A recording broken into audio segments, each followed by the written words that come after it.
You are listening to Hit Play, Not Pause, a feisty menopause podcast for active, performance-minded women. I am your host, Celine Yeager. Each week, I bring you advice from athletes, scientists, researchers, and other experts to help you feel and perform your best, no matter what your hormones are doing. This show is a production of Live Feisty Media. Hello, strong, feisty women. I hope you all are well. So this week, we cover a topic I know that is near and dear to many of you, and that is sleep. We hear from women each and every week, sometimes many times a week, in our Hit Play Not Pause Facebook group who struggle to fall asleep, to stay asleep, maybe both. And it's super rough because poor sleep makes it hard to feel, think, or perform our best. And we've done a couple of shows on this topic over the years that I'd actually invite you to check out if you're new here and you haven't heard them. The first one goes way back to the beginning. It was episode 20 called Save Your Sleep with Dr. Sophie Bostock. And she outlined a lot of the neuroscience behind sleep, which was really interesting. And we also did a show with Dr. Andrea Matsumara called You Deserve to Get Good Sleep, where we talked about a lot of the underappreciated and often underdiagnosed conditions like sleep apnea, restless leg syndrome, and hypervigilance that can really wreck women's sleep. I invite you to check that out as well. I'll put links in the show notes to make these easy to find. And this week, we bring you some just general sound sleeping advice from a holistic sleep coach named Morgan Adams. And I liked her story a lot because she went from relying on sleeping pills for more than a decade or nearly a decade. And, as she describes, kind of walking through a lot of her life in a zombie state to doing the work that she needed to do to sort through her own sleep issues, and then going a couple of steps further and becoming a certified sleep coach to help other midlife women tackle these issues. And I think you'll find a lot of useful tips and thought-provoking advice in this one. I know I sure did. And you can find her and her work and more about what she does at Morgan Adams Wellness, and I'll put a link to that in the show notes as well. Okay, before we get to it, head on over to feistymenopause.com, sign up for my free weekly newsletter for active 40 plus women. It's got all the training and nutrition and hormone news that you can use. Give us a follow at Feisty Menopause on Instagram and Facebook.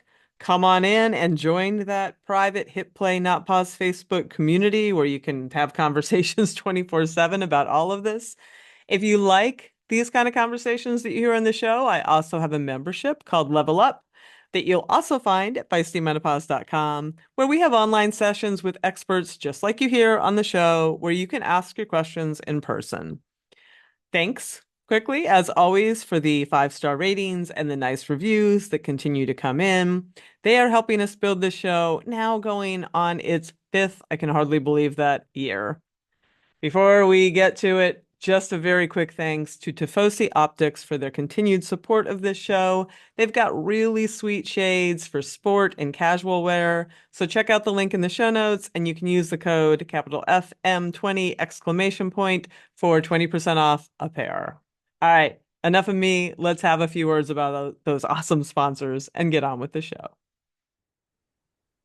All right, Morgan, welcome to the show. Sleep is something that comes up, as you know. Wow, we have a complimentary Facebook group for this podcast. It's got 34,000 women in it at this point, and it's a constant. It just comes up, and people try all the things. They're on hormone therapy, they're taking magnesium, they're taking tartrate, they're doing all the things, and a lot of people really, really, really struggle. So I'm always happy to have somebody on who can, provide their point of view on how women, especially in this demographic and part of life, can get better sleep. So thanks for being here. Yeah, well, thank you for inviting me on. I'm really happy to talk about this topic that's near and dear to your heart and the heart of your community. So thank you. Yeah, I actually sleep like a stone. So Awesome. I feel a little bad talking it. about this. I did when I was in mid perimenopause, I did have and I didn't know it was related to that at the time, but I had the classic waking up at 3 a.m. Oh my God, my life is crashing down. panic attack followed by like bursting into a sweat, and I was just like, okay, I'm finally losing my mind. That's good. That's fine. And I would just like talk backwards to myself and like I would count backwards from 30 and just calm my mind and be like, it's okay, you're okay. And I would just go back to sleep. And by the time I realized what it was and put in some strategies to help it, it sort of went away the same way it came, Good, as good. things settled down. And now I only wake up in the middle of the night when I'm super duper stressed with deadlines, and my brain's Yeah. like, "Hey, I just thought of something." I'm like, "Now?" It's literally like last night that happened. Right. I did an intro to a podcast that it's been bugging me. I didn't like it. And I'm like, oh, it's fine. And then 2:30 in the morning last night, and this rarely happens, but when it does, my brain won't settle down. It's like that that intro sucks. This is why you need to do this. I'm like, okay, I got it. And it just wouldn't let me rest until I got until I got up. I was like Right. fumbling into my phone. I'm like, okay, this is what I'm gonna do in the morning. And then I was able to like go And right you're back like, to why couldn't this message have waited till 7 a.m.? right. Anytime. You know? Sex is civilized. But anyway, I this is really not about all that. So but thank you for being here. And it is, I'm making light, but I do know people who really, really struggle. And it is serious, as we have all talked about. Like sleep is so, so important, especially for this population who's active and they need the recovery. Yes. It's a big deal, and we want to help them as much as we possibly can. So I would love to hear a bit more. We got connected through Anne-Marie McQueen, over at Hot Flash, I believe. She was the one that connected you to Yes. me. So I would love to hear a bit more about how you got into uh, being a sleep coach, because I know that's not how you started.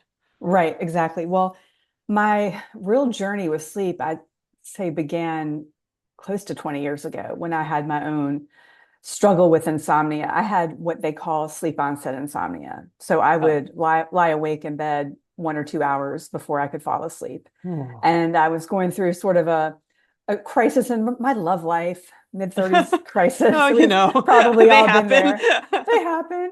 And that's kind of what kicked off the episode. But after a couple months of this tossing and turning almost every night, I decided to go to my doctor, and I was given a prescription for Ambien, which I'm sure everyone is familiar with it with.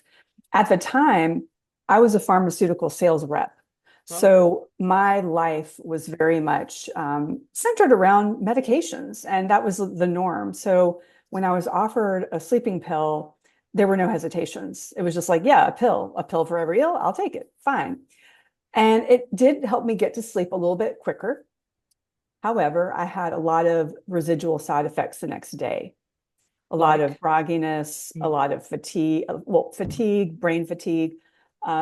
It was actually really difficult for me to become fully awake and alert before lunch. oh wow.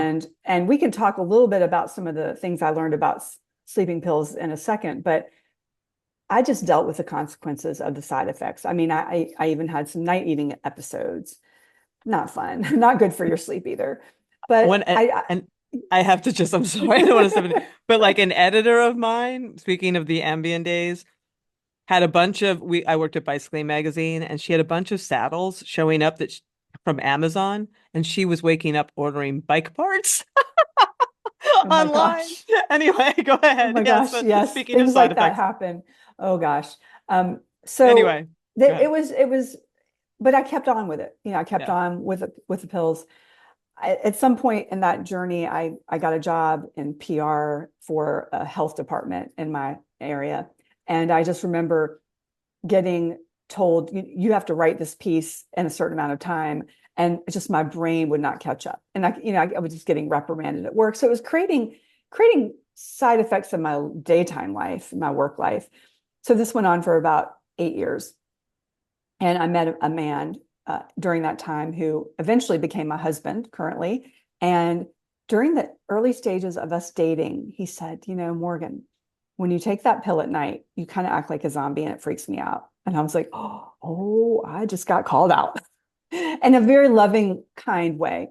And that was my kind of come to Jesus point where I decided that the pills are no longer serving me. I need to really give these up. So I did what I do not recommend folks do. I went kind of rogue, and I kind of just did it on my own. So for anyone listening, whether it's a sleeping pill or any other medication, just consult with your doctor about how to appropriately take yourself off of it, because there are some consequences if you don't, especially with a sleeping pill. You can get rebound insomnia. Mm. Well, I ended up, cutting the pills in half and then to quarters. And just because I have a lot of grit, I got through it myself. But I don't recommend people doing this on their own. Um, so I slept well, fairly well after that for many years. And then there was a little plot twist that we all collectively experienced in early 2020, March. Mm. We all remember the early days of the pandemic when we just didn't know what was going on.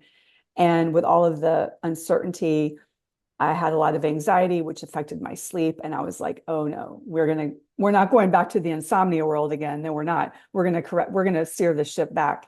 So I bought myself an Aura ring, started tracking my sleep, started to just do some research, and I got my sleep straight in fairly short order. So what I did was I just sort of organically started sharing on Facebook with my community, just my friends really, what I was doing to fix my sleep. And I came to find out that during that time, a lot of other women were struggling with their sleep.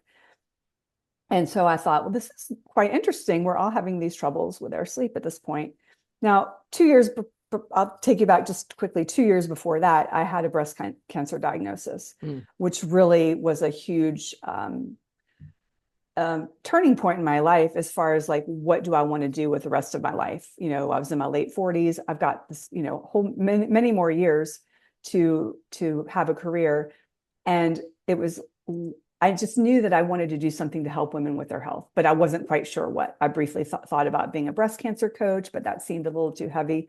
But with this newfound interest in sleep that I had developed in 2020, I decided, just like it was like a bolt of lightning, you have to become a sleep coach for women, to help them with their health, because sleep is such a foundational piece of our health. And really that was the impetus to this business. And so I did a lot of certifications and trainings for about a year, and then launched the sleep coaching practice in 2021. All right. Yeah, Excellent. kind of an interesting journey to get here. Yeah, so I mean, I have a number of questions. Where are you? You had another breast cancer diagnosis too. I Am I correct on did. that? I When was did. that? The second breast cancer diagnosis was 3 years after the first one. That was in 2021. So I had just started my sleep coaching practice when I got the second diagnosis. And Wow. I am doing great now. Like, Good. I am fully recovered, thriving, no problems at all. But that was definitely a little bit of a hiccup in the process. But I didn't, I just, through it all, I didn't stop doing this work because I needed a purpose. Hmm. If I was just only a few months into this business and I just quit, well, then like other women who are struggling with their sleep are not going to be able to get support. And then what am I going to do? Just sit on my butt and feel sorry for myself? I needed something to kind of keep me going from day to day. Did the breast cancer journey disrupt your sleep? Was that disruptive to your sleep? And did it also have any effect on your hormonal life? Where are we intersecting with where you are hormonally? Yeah, good question. So when I got my first breast cancer diagnosis in 2018, I went through a couple of weeks of poor sleep because I didn't know what I was going to do about it, which I think is very typical of Yeah. anyone going through a diagnosis. So I wasn't really worried about insomnia coming back. But what was really interesting about the way I was during breast cancer is my sleep actually, I think, got better. And the reason why is because I went through like a health overhaul. So I stopped having as much alcohol. I really stopped having as many processed foods. I kind of cleaned out my skincare and my cleaning products. I just got healthier habits, which I think in turn really helped my sleep get better. And as far as hormonally, I didn't go through any kind of like hormone blocking treatments with Okay. with the cancer. I kind of I just didn't want to do that. That was really not where I was resonating in terms of going there with medication. So I think that the breast cancer experience was positive for my sleep, which is quite the opposite for many, many women who have breast cancer. And I've worked with these women as clients who are struggling quite a bit because of all the residual side effects from their treatments, all the hormone fluctuations and things like that. Yeah. And are you anywhere in the menopause transition yourself? Yes, I am. So I'm 54 and I am in perimenopause. So I'm a Okay. little bit of a late bloomer. And I started HRT 3 months ago. Okay. And, as far could be, well, my sleep started to kind of get a little bit shaky. But I knew because of what I'm doing for a living that it was perimenopausal. Yeah. This was Yeah. about a year ago. Yeah. So I've been dealing, on and off again with early morning awakenings, which I'm sure a lot of women can relate to. But that's kind of where I am in my, perimenopausal journey. And so I'm getting closer, getting Yeah, no, closer. that's all great to know. So let's with all that, and you have a lot of experience here, let's get into it a bit. What what do you see, when women enter this perimenopause, like somebody comes to you in this demographic and they're like, a lot of women don't have trouble falling asleep, but they have trouble staying asleep. We hear that a lot. Like Yes. if I were to come to you and I'm like, I need to sleep, like what would be your first steps? Yeah. Well, I usually have my clients record their sleep in a sleep journal because I really want to get an understanding of their sleeping patterns because I want to gather as much data as I can about you to really look at the things that may be disrupting your sleep, really to get more to the root cause. So that would be really my first step. And from there are branches of different interventions that I would be using. One of the interventions that I use for some people when it's appropriate is cognitive behavioral therapy for insomnia, Hmm. CBTI, which you've probably talked about on this show at some point. And but I call myself a holistic sleep coach because I'm doing things like looking at their nutrition, their movement, their chronotype, looking at their light dark management, their circadian health, combined with the CBTI. So it's really kind of a hodgepodge of a lot of different interventions. I don't do the cookie cutter approach. I don't have like the method and everyone goes through the method because we're wildly individual in terms Yeah. of what's driving the sleep issues. Um, but where I would, so if anyone's out there and they're just like, okay, where do I start? Like, what do I do? What I would recommend is really trying to strengthen your circadian rhythm by doing a couple of things. First thing is becoming very, very consistent about your wake up times. And that means getting up every day around at the same time, plus or 30 minutes. You've got a little bit of wiggle room there. That is a really key factor in helping regulate your circadian rhythm. And what happens as a byproduct of the consistent wake up time in the morning is that you become sleepy around the same time each night because we have this sleep pressure called adenosine, which Yep. builds up over the day as you're awake. And after about 16 hours, it sort of peaks. And it's at that point you start to kind of feel sleepy. And then when you sleep, that adenosine pressure releases. So that consistent wake up time is so important. The second thing that I would look into, well, there are a couple of things, but the second thing would be to look at your meal timing and really make sure that your meal timing is consistent as well. So, a lot of women who I work with and probably who are listening to your show, very busy, active, doing a lot of things. They may forget to eat. They may eat at very sporadic times. That can really influence our energy level, our circadian rhythm.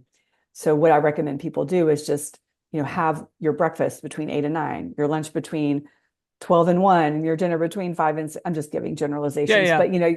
but really kind of, and if you have to write it in your calendar, give yourself an alarm on your calendar, do it. But don't like go several hours without eating like a lot of women do. Just keep that consistent eating pattern.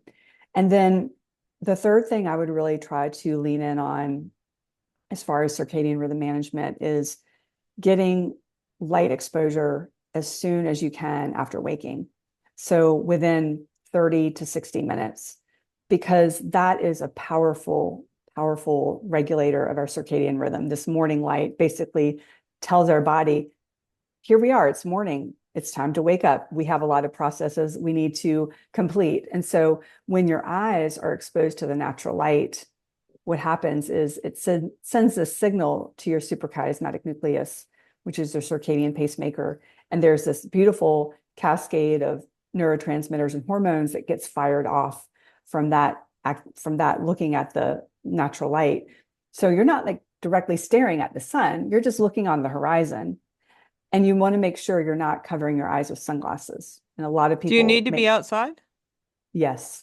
Well, Okay. okay. So yes, you do. But if you have, let's just say it's raining and you have a screened in porch, you can sit on the screened in porch. You could, sit on the stoop of your house, but looking through a window does not count. A lot of people are like, well, I looked out the window. I'm like, well, that's not really helpful. So you really want to, be outside without something on your eyes, and even glasses, even contacts. They've now made some contacts out there that allow the light in. I don't know the brands, but they are out there for people who need to wear contacts outside.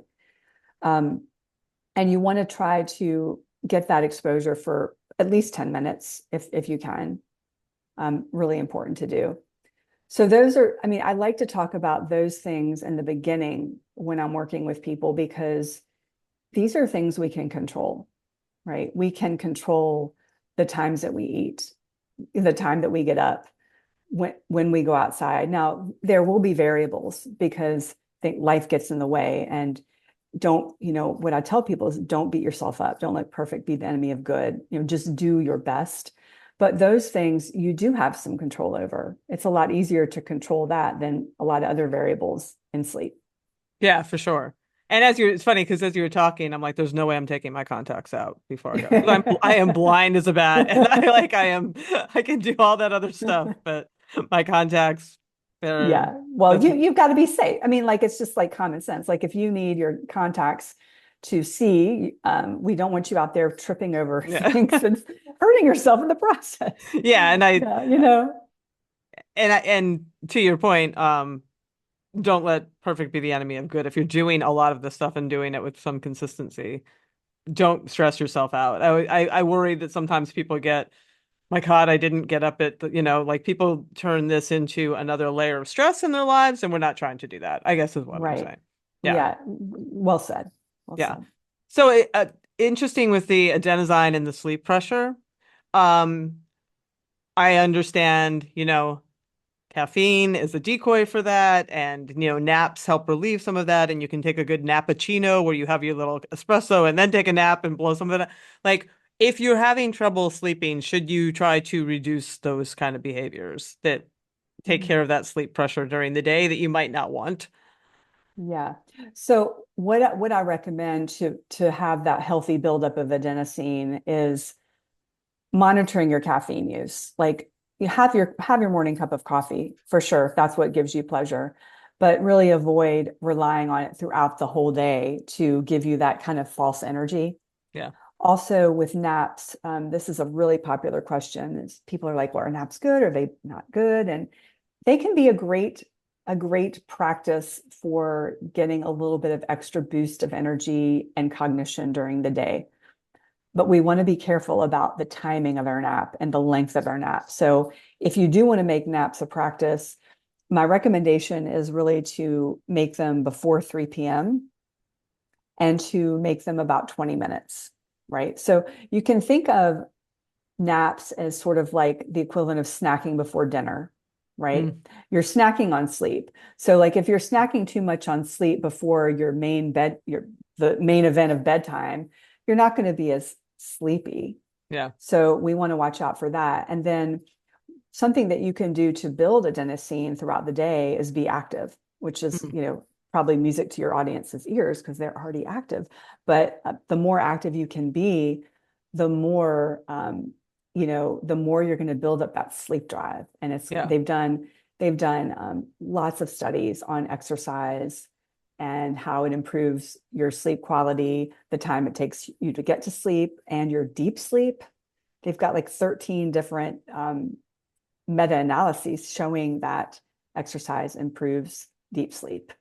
And for older adults, it can increase it by 40%. So any movement, I mean, you don't have to necessarily knock yourself out with like super hard workouts, but doing a consistent workout during the day is great, but you also don't want to be the kind of person who's sitting at their desk for 8 hours and then only does one workout. You want to Yeah. get up, move around, keep your body active on the regular throughout the Yeah. day to just keep that activity level going to build up the sleep drive. Yeah. No, I fully, as a writer, I very much appreciate that. Yeah. Yeah. You mean you talk about the timing of your meals and being consistent. Can you talk a bit about, we tend to tell women, especially in this demographic, to avoid late dinners, because those seem to have a detrimental effect on sleep. Can you speak to that a bit? Yes. So we really want to make sure that we're building in at least 2 hours between finishing dinner and bed. When you're eating dinner too late and you're also eating a heavier dinner, your body is faced with a decision. Am I going to digest my food or am I going to sleep? And it's going to always choose the digestion. So when you can give yourself that buffer of time between dinner and sleep, you're doing yourself a huge service. Now, again, like don't let perfect be the enemy of the good. We have lives, we have friends and family, and sometimes and work engagements, sometimes they start later, right? And we don't always have a say so in that. So if you are going to be going to dinner late one night, don't stress out about it. Just kind of go with the flow. And hopefully you can influence your circle to like schedule the dinners a little earlier. But yeah, you really want to try to and it's interesting. I've noticed on my Oura Ring scores, absolutely a correlation. If I eat dinner early, like if I eat dinner at 5 o'clock, I'm usually guaranteed a decent amount of deep sleep. If I eat for some reason because of social engagements, if I'm eating later or heavier meal, I do take a little bit of a hit with the deep sleep. Hmm. Yeah. And I think that dovetails a bit especially when you're talking about going out. There's the alcohol question, and it's well known that this is not good for you. Like we should limit the amount of alcohol that we drink, and that it's very disruptive to sleep. And that said, life. Yeah, people will still want to go out and have alcohol now and then, whatever the relationship with it is. How can we, if we are going to, how can we minimize the impact it'll have on our sleep? Yeah. So I would really urge people to think about alcohol strategy as like having a happy hour versus a nightcap. So Mm, if you can have your drinks at 5 o'clock and then maybe have one or maximum two and have water in between, yeah. it's going to bode much better for your sleep than having drinks after dinner or during dinner. I mean, again, I've done the little self-analysis with my Oura Ring. Clearly, the later I consume, the worse the sleep gets. And a lot of people, just haven't really made that connection yet. But I think it's really, and I don't ever really want to say to people stop drinking because people will enjoy that, but just it's all a matter of like switching over sort of the time frame that you're doing the things, um, and then keeping the quantity on the lower side. So they did Yeah. a study where they were able to show how much sleep quality was impacted by the amount of drinks people had, and so basically like one drink impacted women's sleep quality like 38%. And then when you add up two and three, the sleep quality measures go up and up and up as far as the decline on sleep quality. So what ends up happening is it will cut off your REM sleep sort of in the beginning part of the night, and you have something called REM rebound at the end of the night. And what you're experiencing also is often wake ups in the early part of the morning. And then that's often punctuated by trips to the potty, to have to go Yeah. to the bathroom. So, I mean, I think most people who've had alcohol during the night can objectively attest to the fact that like sleep does get disrupted and you just don't feel as refreshed the next day. Yeah. Yeah. So I like that. I like how you put that. I think that's a good way to leave that there. Um, can we talk a bit about body temperature and how Yes. that, because that is definitely a thing for this audience Yeah. specifically. Yeah. So as we're getting into midlife and beyond, with the estrogen falling, it's hard to regulate our temperature, and we tend to just get hotter. And we often hear about, night sweats, hot flashes, and all that. And that's a real thing. But what I'm seeing most often with my clients is just they're just too hot in general. They're not having Yeah. um, hot flashes or I night hear sweats that too. necessarily. They're just hot. They're just like They're I'm just just hot. hot. They're just, I mean, it's happening to me too. And so there are things that we can do. Well, funny little story. I was having dinner with my husband recently, and there was a table of two women beside me. They were probably in their late 50s. And as the second bread basket arrived to their table, one of them said, "I'm just having so many hot flashes."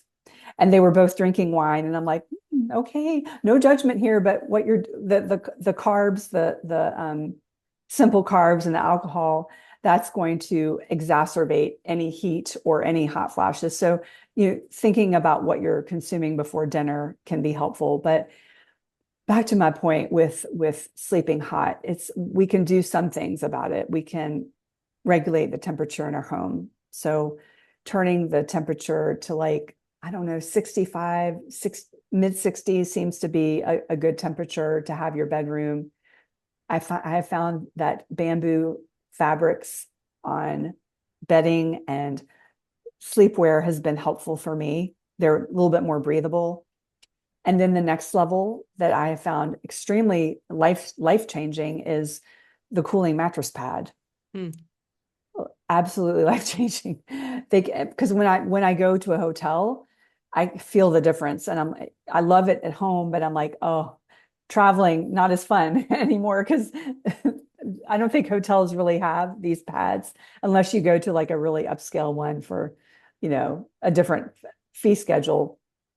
They're super helpful, but they are an investment. So I think they're sort of like the next level of taking care of yourself if you're too hot at night.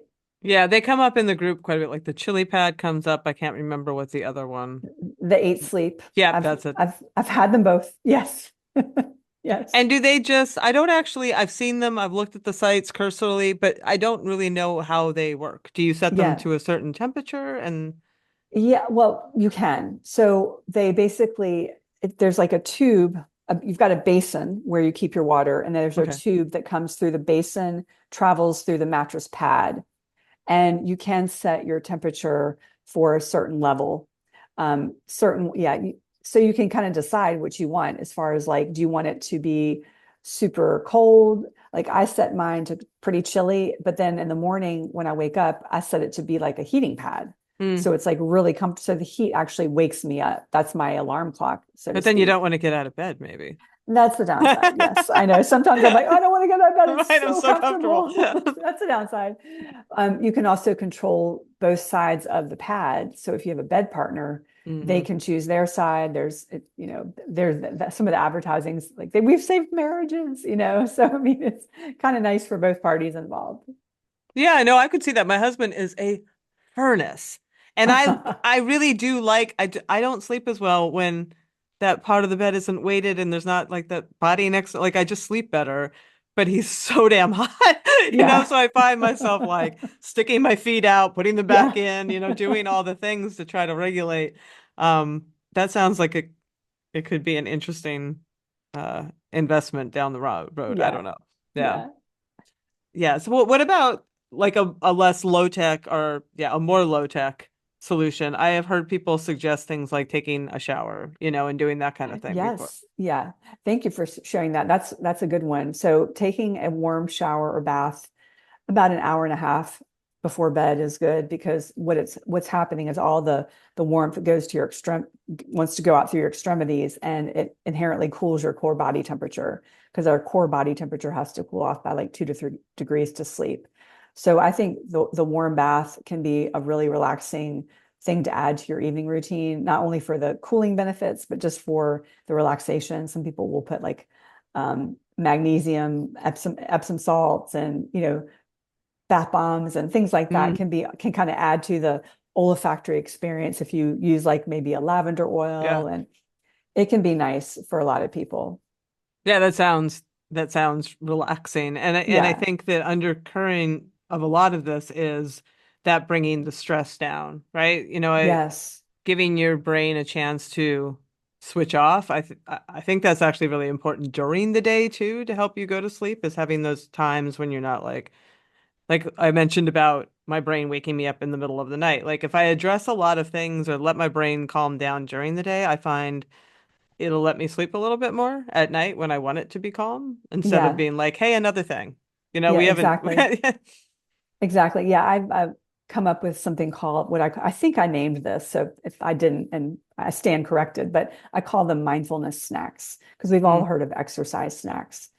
But mindfulness snacks is something that I encourage all my clients to do. And basically, what it is, it's scheduling yourself for at least 3 blocks of 10 minutes a day. You can build up, but for the very, very busy person, they may want to start slow.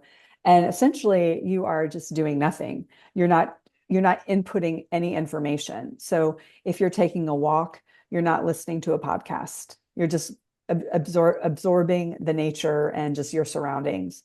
Um, because as women who are very busy, we're constantly taking in information, and we need that white space in our day to process our thoughts and emotions, because once our head hits the pillow, I mean, you were a perfect example of this.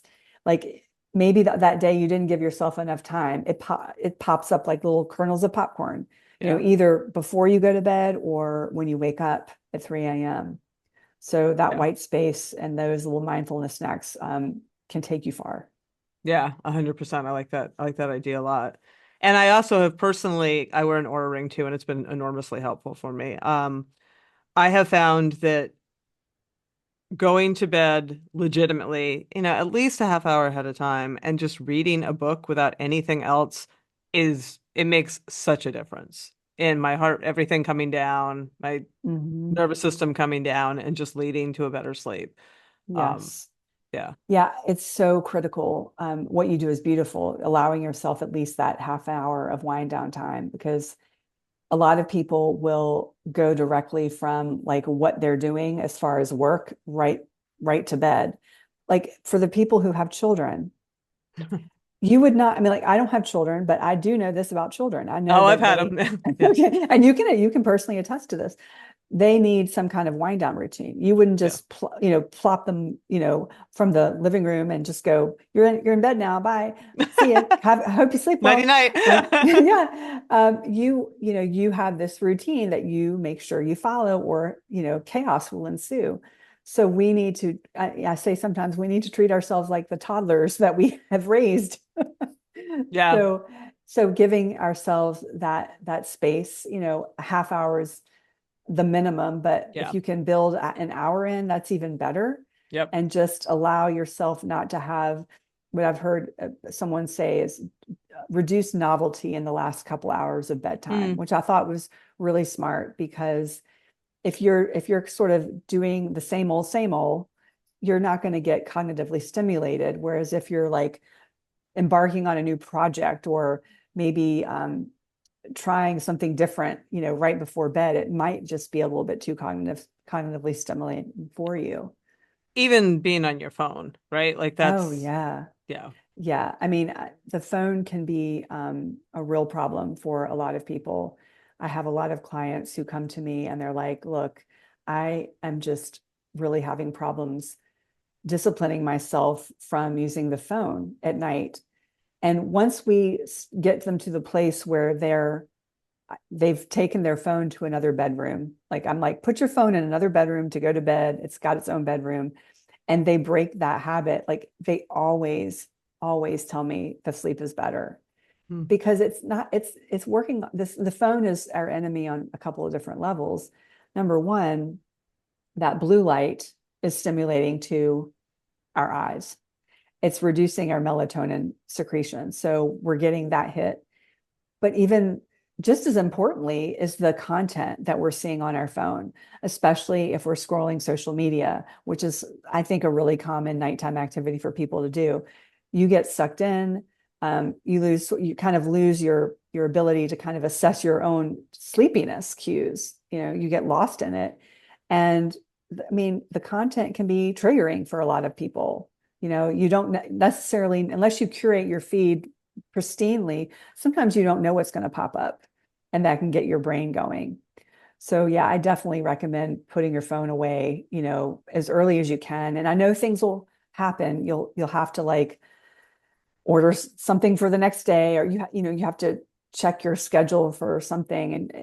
But this is where the blue blocking glasses can come in, is that you have those as a rescue for if you do need to get on your phone.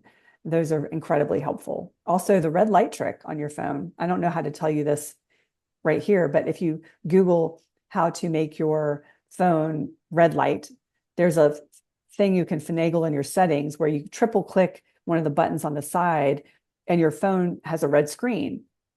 Yeah, it So goes it's into pretty, another mode. Yeah. yes.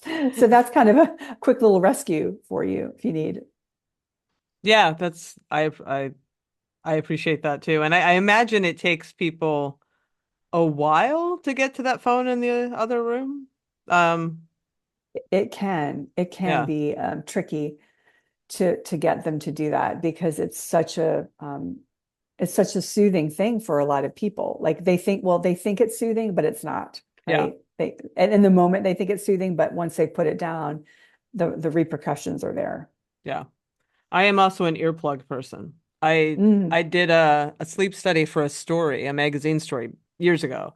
And the woman, it was at Cornell in New York, and the woman was like, "You are up a lot." And I never even thought about it. I was just like, "Yeah, that's just what I am." She's like, "That's not good for your sleep architecture." And she's like, "Maybe try earplugs. You might just be very sensitive." It was amazing. I Wow. put them in and I slept through the night for the first time, I don't know, maybe in my life. And now I get very nervous. I have them everywhere. I get very nervous if I don't have them because I it is that changed my sleep life That's as an adult. amazing. Yeah. That is, now, have you found certain earplugs to be more effective or comfortable than others? Yeah, the foam ones are kind of trash. I mean, if I Yeah. have to use those, I will use them. I like happy ears a lot. Okay. They fit, they have three different sizes, and I think the Goldilocks in between one is the one I use, but they stay put. They don't make my ear, they don't pop out, they don't make my ears itch or they don't bother me, and I don't know that they're even in there except I go into my cone of silence, as I call it, and I'm just Uh, like, and I'm out. yeah, Yeah. that's great. Yeah, I use a white noise machine because I'm a My pretty mom light uses one of sleeper. those, but I don't like, I find that Yeah, kind of aggravating. I don't yeah, like it. it's funny how people's preferences are so wildly different with that. Like if I forget mine when I travel, I'm like, oh my God, the world's Yeah. ending. Like But my fortunately, earplug. Yeah. but fortunately, they have apps on your phone to give you the white Oh, that's noise. right. So They I'm do. never without it, but I kind of have become very accustomed to my little, it's called Yoga Sleep. It's like a little analog, looks like a dome. And I think it was like the first noise machine, but white noise machine is really good for anyone looking for one. Yeah, and I also, speaking of noise and light, I also have a daylight clock, because in the wintertime, I don't like to I don't usually have to wake up to an alarm because I wake up at 6 o'clock no matter what, but I like to be able to have that little light exposure and it's very dark. And my daylight clock, I know it's not really sunlight, but it feels pretty similar. Have you seen those Yeah. like light? Yeah. Yeah. I think it's one's called Hatch. Yeah, there's a Is few of that them. right? Hmm. Yeah, there are a few of them. The one that I'm familiar with is Hatch. I've never actually had one, but they look pretty It's a interesting. beautiful thing. It feels like Yeah, natural light. I like the concept of that gradual awakening because, I mean, sometimes with my clients, I do ask them to use an alarm if we're doing like a CBTI protocol and they need a wake up time that's very like every day. It has to be. I don't I don't like the jarring sound of an alarm. I don't Hmm. think most people Hmm. like that. I think it just kind of just gets your cortisol a little bit skewed. So any alarm that is more gentle, like the one you're talking about, I think is really a great choice. Yeah. Yeah. And talking about, we have done a show on CBTI. It's been quite a while, and it comes up a lot. See, cognitive behavioral therapy comes up all the time for menopausal women, and some to the point that some women get a little aggravated by it. They're just like, it's not in my head, and it's like, it's not about that. It's not about that. It's sort of like Yeah, working with your thoughts. Can you speak to because it sounds, when people hear it, I think they are intimidated by it because it sounds like it's going to be really long and hard. yeah. Well, it's been around since the 1980s. It's a tried and true way of treating insomnia, and it's been proven to be more effective short and long term than sleeping pills. So that's Yeah, great, and there's no side effects. But here's the kicker: it does involve behavioral change. It involves often switching your bedtime and wake times, and there is something in the protocol called sleep restriction, which sounds absolutely dreadful. I hate the word. I call it sleep quality training or sleep scheduling, but the technical term is sleep restriction. And people freak out because they're like, oh my God, I'm going to get less sleep. It's not actually really like that. So the example that I'll use is for somebody who has insomnia, they could be in bed for like 10 hours, but they're only getting 7 hours of sleep out of that 10 hours. So they've got a lot of broken sleep. They've got a lot of time in bed that they're not sleeping. And what we're working to do in the CBTI protocol is actually have them have a sleep schedule where they're given an allotted time in bed for 7 hours because that's what their body's producing, right? right, So once we get their sleep in a better place, then we gradually extend the time that they have in bed so that they may not be having to get up as early or go to bed as late. So that's the most daunting. And it can be challenging in the very beginning for a lot of people. But it's sort of like you rip the Band-Aid off. Do you want to rip the Band-Aid off? Like it's not going to be for everybody. That's the hardest part. The cognitive part is probably the easiest part for a lot of people because it involves changing your thoughts, beliefs, and attitudes about sleep. And I think that's incredibly important because what I'm often seeing with my client base is they come to me and they're like, I am scared to death of terrible health consequences because of my sleep. right. And Dementia, all the things you yeah, hear. like all of the things. And what I have to tell them is that the headlines you see in the media, and you can appreciate this as a journalist. I mean, they are meant to grab your attention, but what we need to understand is that with these studies, they often are not well designed.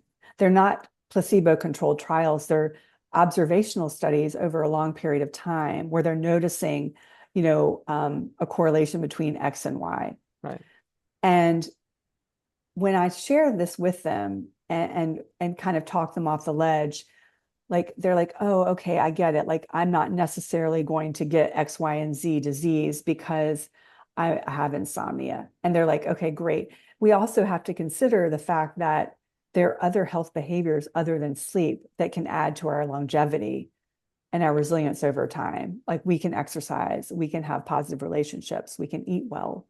So sleep is foundational. Don't get me wrong. I mean, that's like what I'm here for. But there are other levers that you can move on the health front to impact your longevity. Totally. Totally. So so it's a lot of it is sort of re-educating and then helping them understand also that not everyone needs 8 hours of sleep. A lot of people come to me and they're like, oh my God, I'm not sleeping 8 hours a night. Oh my gosh.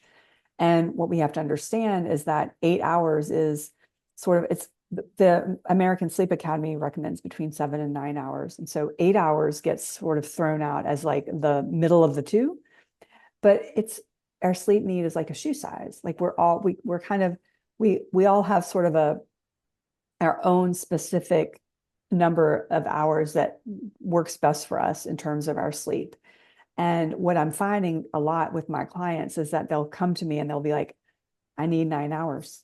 I just don't feel well unless I've got 9 hours. And over the course of the weeks that we're working together, doing the sleep scheduling and then the cognitive behavioral work, the cognitive work is that they're like, wow, I'm sleeping 7.5 hours. I feel really much better than when I slept 9 hours because their quality is going up. Right. And they're Right. realizing, oh, I don't actually need as much sleep as I thought I needed. Yeah. No, that makes a lot of sense. I mean, I'm a 7 hour sleeper and I wake up naturally without an alarm, but um I could totally see that well, sort of like last night. I got broken sleep, so I slept in a little more, and it just like it doesn't feel as good as that quality 7 hours, Yeah. because yeah, that makes a lot of sense. Um, anything else about cognitive behavioral therapy for insomnia before we Um, let's see. Well, I mean, like I how said, long it's got does to, it generally take? I mean, if somebody oh, were to come. yeah, good question. So there's really like, it takes different amounts of time for different people. I know that's not Of a great course. answer. Yeah. I've seen it work on people very quickly, and I've seen people who it takes quite a while. And those tend to be the people who've had insomnia for a really, really long time. Yeah. So in generalities, in my experience, the the the less amount of time you've had your insomnia, the quicker it can be to turn around.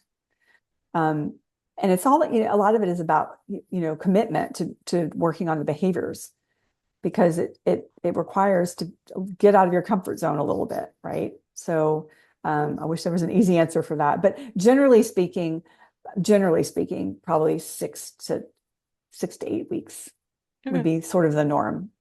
It's not What does years, it? Yeah, yeah, totally. not What years. Don't worry. what does it recommend doing?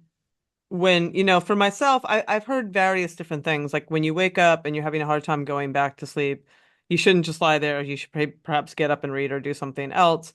Um, I've always been one that's like, if I just lie here and like meditate or rest or just like that's better and I'm not all stressed out about it and I don't really feel like getting up, which has just sort of been my approach when I was going through it at the time. But like what from that cognitive behavioral therapy lens, what are they saying that you should do if you're having that?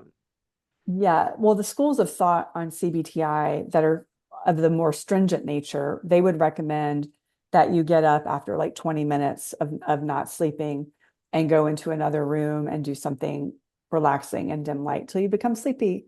I have a little bit of a different approach, and I'm a little bit like going off the rails from the traditionalists, from the guys who created this whole Hmm. protocol. And a lot of this has just come from my own practice and what I see working and what not is not working. So my recommendation to my clients is if you are in bed, and it doesn't really matter if it's 20 minutes or 30, or you don't, first of all, you don't have a clock in your room. Like that's like a no-go. You don't want to have any way of telling time in your bedroom. And the reason why is because I'm it can staring at her create, I blankly know, because I can't yeah. fathom this. She's like, what? No, I know it sounds kind of strange, but, and coming from my own insomnia experience, this is one of the things that kept the insomnia going is because I would turn over and I would look at the clock and I'd see more time has passed and then I'd do the backwards countdown. Yeah, And then when you're getting into that anxious state, it only makes it harder to go back to sleep. So literally irrelevant what time it is. It doesn't, you can't bend the time. The time is what it is. It doesn't matter. So it's best just to not know what time it is. So it can be really helpful for people to just not know.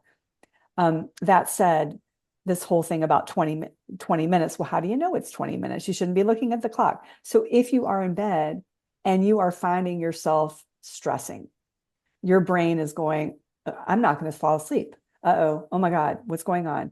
That is your cue to get out of bed.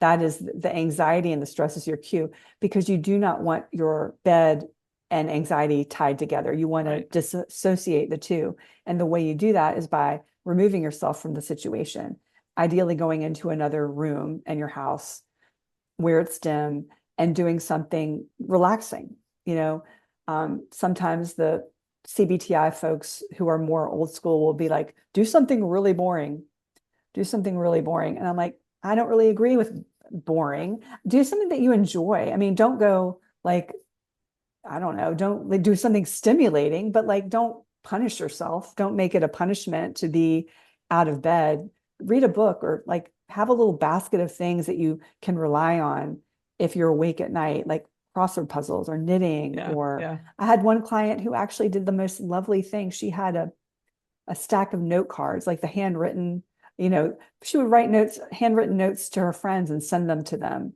Wow. So people got real mail, like in the olden days, right? So Wow. pretty nice. So doing pleasant things like that, um, until you become sleepy enough where you feel like, hey, I think I can sleep again. I love all that. I'm really stuck on not having any way to tell time in my room. I have to be honest with you. It's a Like I don't. I understand the cognitive dissonance for sure. For sure. Again, when I we're talking know. about perfect and good, I don't I think know. I know. like that one might I not. know. I Um, know. but it's an interesting But idea. It's kind of like yeah. Vegas. It doesn't matter what time it is. But Yeah, exactly. Exactly.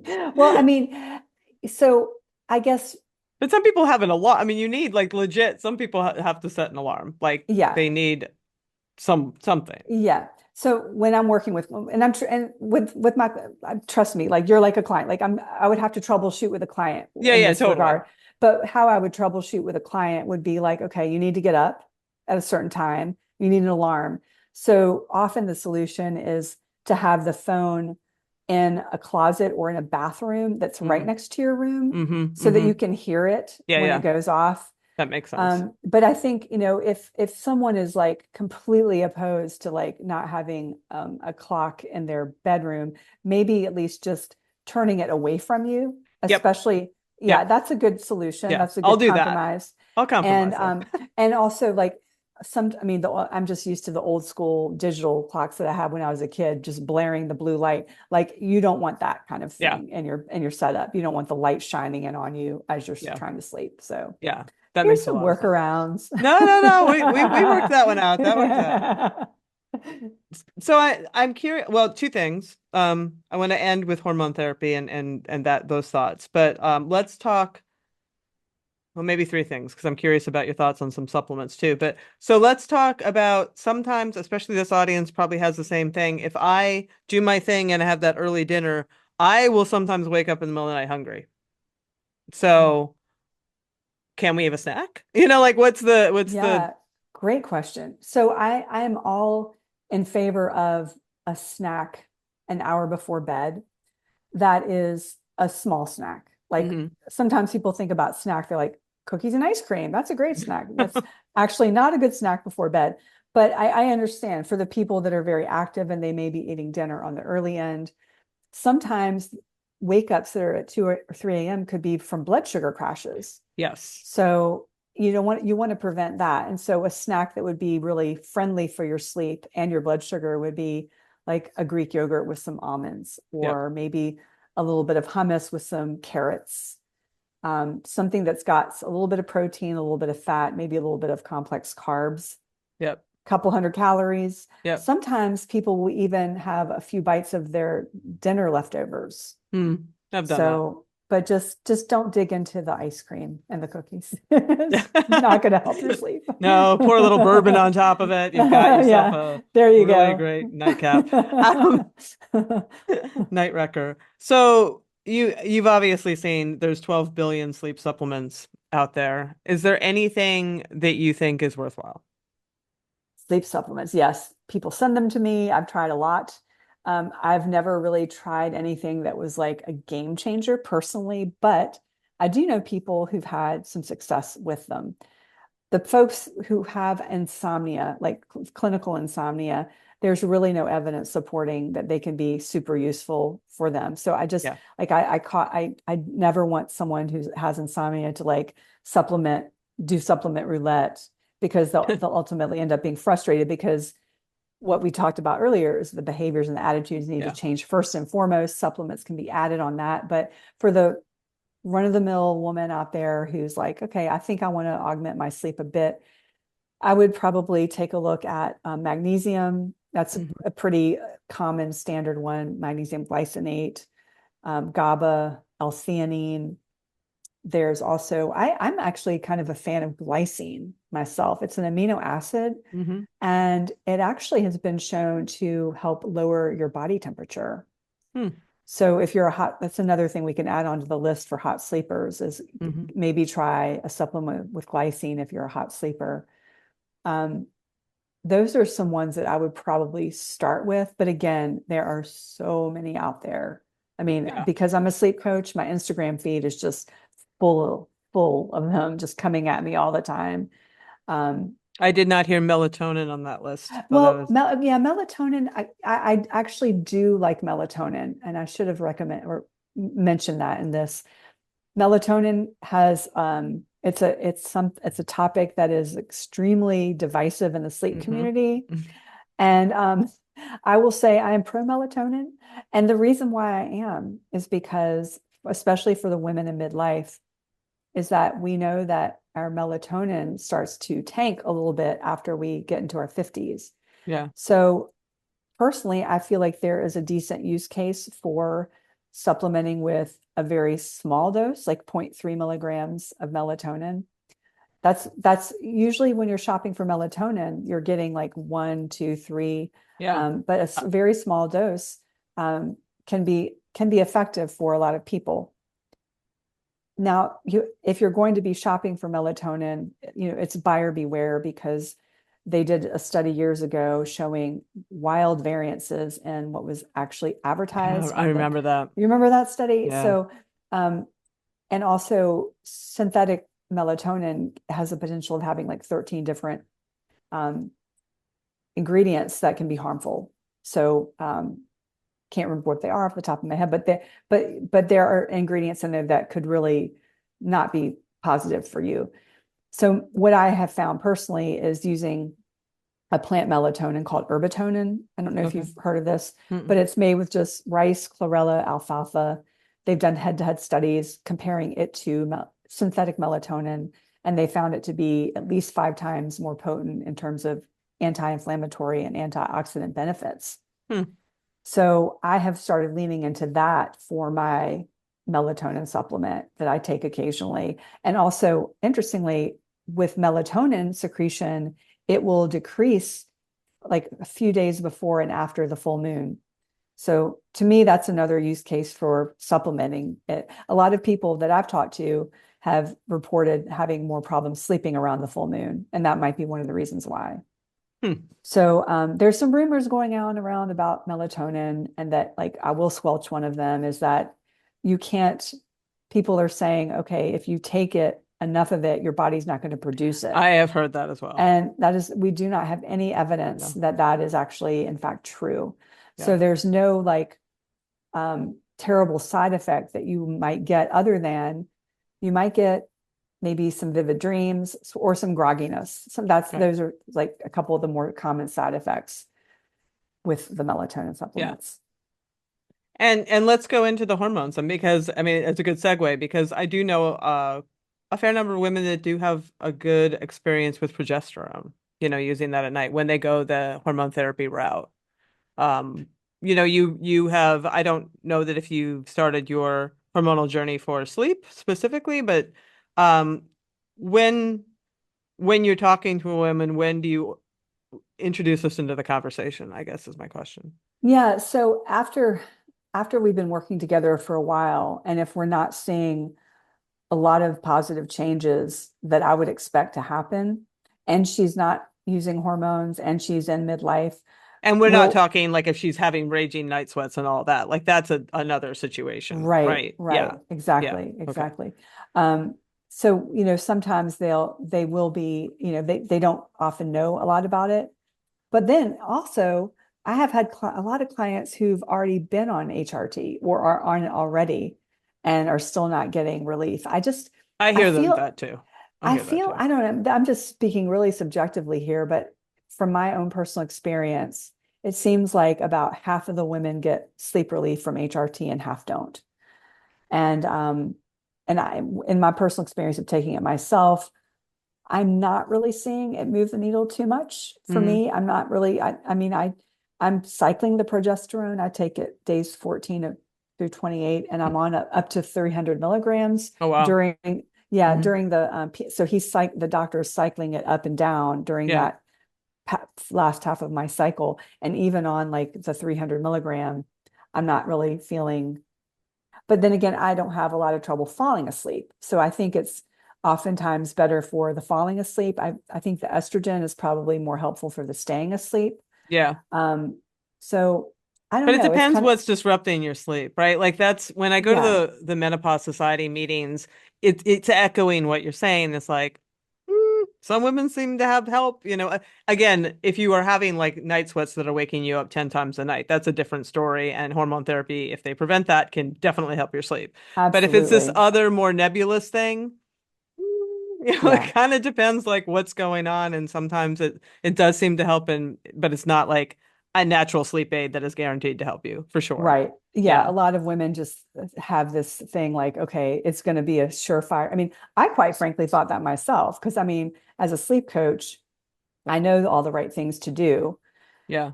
And yet my sleep wasn't really improving. And I thought, well, this is going to be the magic bullet. And it turned out not to be. But it's okay. I mean, it's okay. It's a good thing that I can coach myself on the days that I'm not sleeping well. Yeah. Um, but yeah, and I personally was looking at the HRT from a more holistic perspective of just like all of the body, like full body sort of prevention. And I know there's like a lot of different kind of opinions about that, but Yep.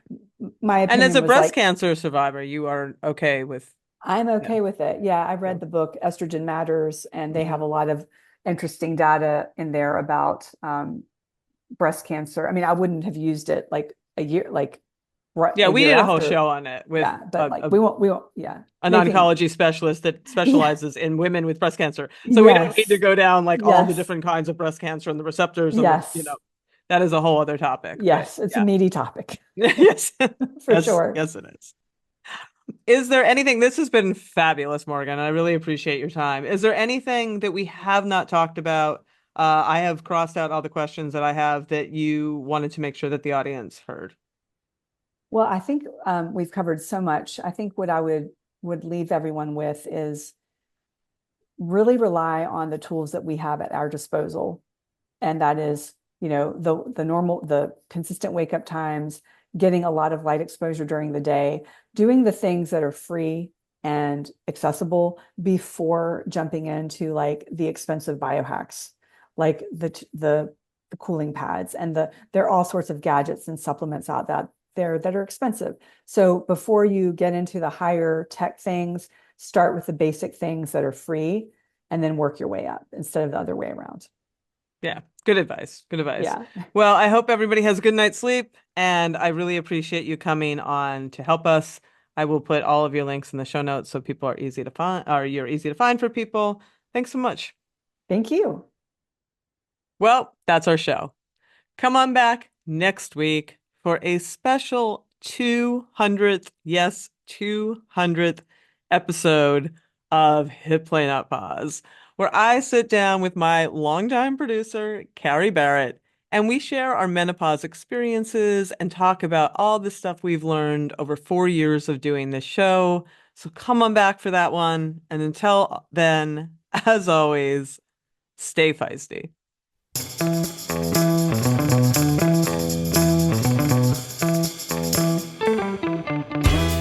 You've been listening to Hit Play, Not Pause, a feisty menopause podcast for active, performance-minded women. I'm your host, Celine Yeager. The show is edited and produced by the strong, talented, and amazing women at Live Feisty Media. Follow us on social media at Feisty Menopause, and please help us spread the word. Screenshot and share this episode on your social media channels with the tag @FeistyMenopause. Share the show with your friends, and please subscribe, like, review, and rate this show wherever you get your podcasts. Word of mouth and good reviews make it easier for other listeners to find. Thanks for listening, and as always, stay feisty.